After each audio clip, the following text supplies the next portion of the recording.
Je suis en compagnie de Cindy Garceau, directrice générale de l'organisme Équijustice Masquinongé. Bonjour, Madame Garceau. Bonjour, Monsieur Fanet. Qu'est-ce qu'Équijustice Masquinongé? En fait, Équijustice Masquinongé, c'est un organisme communautaire qui a pour mission de rendre la justice plus accessible, plus équitable, puis plus humaine. Fait que concrètement, nous accompagnons des personnes dans le respect et dans leur dignité lorsqu'elles vivent un conflit ou qu'elles sont touchées par une infraction. Fait que grâce à notre expertise en justice réparatrice et en médiation sociale, nous créons des espaces sécuritaires où les gens peuvent dialoguer, être entendus, puis quand c'est possible, ben, obtenir une réparation. Fait que nos services sont confidentiels, sont gratuits, puis sont accessibles à tous. Fait que, en bref, on est là pour accompagner les personnes, leur offrir un espace sécuritaire où elles peuvent être entendues, que ce soit au niveau de la gestion de conflit ou d'une infraction. Comment est gérée votre orientation stratégique? Qui en sont les responsables? En fait, les grandes orientations sont adoptées par nos membres lors des assemblées générales annuelles. Donc, on fait une assemblée générale annuelle à chaque année où ce que les membres viennent à notre assemblée et peuvent se prononcer sur nos grandes orientations. Ensuite, les orientations qui ont été adoptées par nos membres en assemblée générale mais sont portées par le conseil d'administration tout au long de l'année. Puis c'est à l'équipe de travail à mettre en œuvre ces orientations-là, mais toujours en demeurant à l'écoute là, des besoins de notre communauté aussi. Quel type d'accompagnement offrez-vous? Ben, chez Equijustice, en fait, c'est qu'il n'y a pas de recette unique, hein. Chaque situation est différente. Fait qu'on va prendre le temps d'écouter la personne, de comprendre ce qu'elle vit, puis de voir avec elle les démarches qui peuvent le mieux répondre à ses besoins à elle. Fait que parfois, il s'agit simplement d'offrir une écoute, d'offrir de l'information, mais d'autres fois, on peut faire aussi un accompagnement dans une démarche de réparation, une préparation, une rencontre aussi avec une autre personne ou un suivi plus soutenu, tout dépendant des besoins exprimés. L'important, c'est que la personne, elle se sente accompagnée tout au long de son parcours. Quels ont été les éléments marquants au cours de la dernière année? En fait, les éléments marquants, on a reçu une subvention du Fonds d'études notariales qui nous a permis de faire le développement puis la promotion de la médiation sociale à travers le territoire en embauchant une personne ressource. Et cela a fait doubler nos demandes en médiation sociale, ce qui vient aussi préciser qu'il y a un réel besoin dans la communauté des gens qui désirent de se faire accompagner au niveau de leur gestion des situations en gestion de conflit qu'elles peuvent vivre. Donc, je vous dirais que ça a été un élément marquant.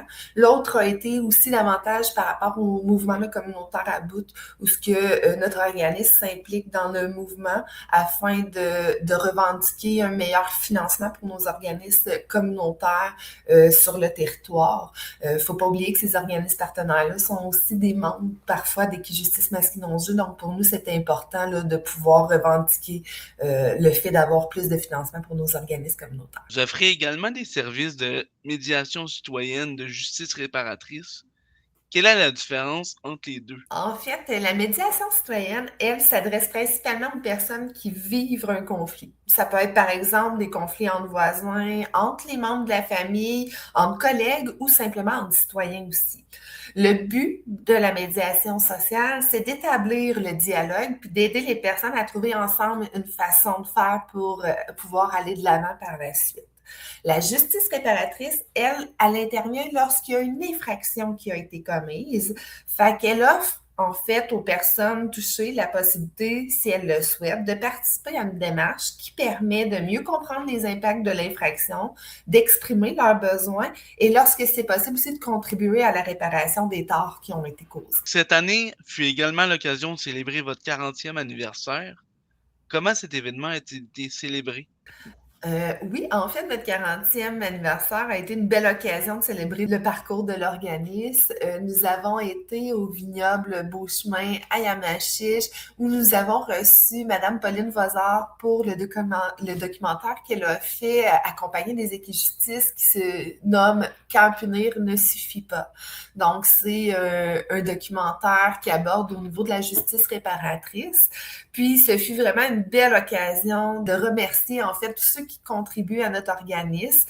C'est quand même près de 70 personnes qui ont été présentes pour souligner cet événement-là. Puis ce qui démontre quand même assez bien aussi les liens qu'on a pu développer avec notre communauté au fil des années, là.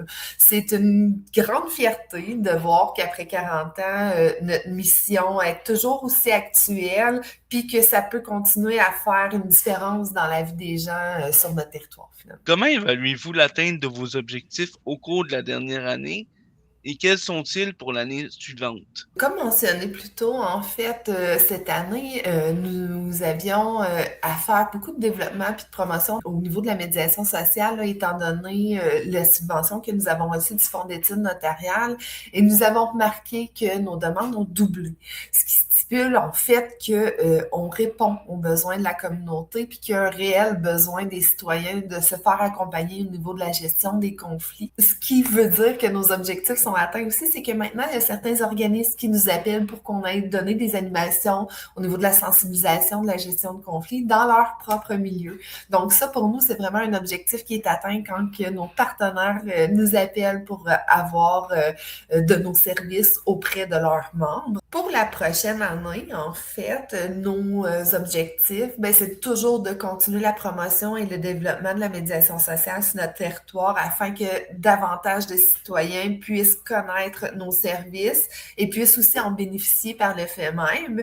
Puis, on va continuer aussi à contribuer et à s'impliquer au niveau du mouvement le communautaire à bout pour faire reconnaître l'importance des organismes communautaires, puis aussi contribuer à obtenir un meilleur financement à la hauteur des besoins des organismes. En terminant, pour ceux qui souhaiteraient bénéficier de vos services, quelle est la marche à suivre? La première étape, c'est de nous contacter, que ce soit par téléphone ou par courriel.